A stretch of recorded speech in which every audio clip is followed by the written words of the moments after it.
عمرك وقفت مع نفسك وفكرت إزاي عادة التدخين دي بدأت؟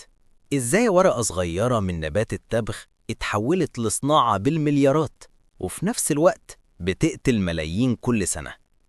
في الفيديو ده هحكي لك القصة الكاملة من أول نفس دخان لحد دلوقتي، وفي الآخر هقول لك شوية خطوات ممكن تساعد أي حد عايز يبطل التدخين. البداية عند السكان الأصليين. من آلاف السنين سكان أمريكا الأصليين كانوا بيزرعوا نبات اسمه التبغ. كانوا بيستخدموه في الطقوس الدينية وبيعتبروا الدخان بتاعه وسيلة يتواصلوا بيها مع الأرواح.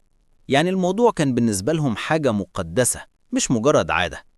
لحد ما جه كريستوفر كولومبوس سنة 1492. الراجل شاف السكان الأصليين بيدخنوا أوراق التبغ في أنابيب خشب.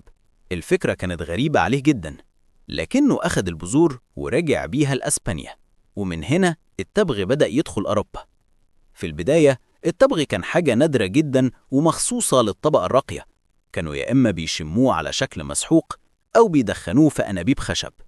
الغريب إن في فرنسا مثلا واحد من السفراء قدم التبغ على الملكة على إنه علاج للصداع، ومن اللحظة دي الناس صدقوا إن التبغ ليه فوائد طبية وانتشر بسرعة بين الأغنياء والملوك.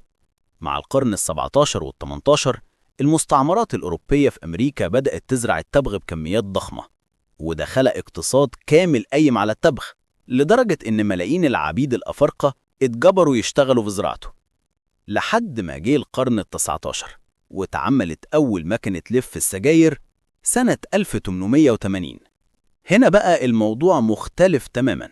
الشركات قدرت تنتج ملايين السجاير يوميا بأسعار رخيصة، ومن هنا التدخين بقى عادة عند كل الطبقات مش بس الأغنياء. في أوائل القرن العشرين شركات السجاير لعبت على حتة الموضة والدعاية بشكل مرعب. صوروا إن السيجارة رمز للرجولة، وقالوا للبنات إن التدخين حرية واستقلال. الأغرب إن في إعلانات وقتها كانوا بيجيبوا دكاترة ينصحوا بالتدخين، والأفلام كمان ساعدت جدا.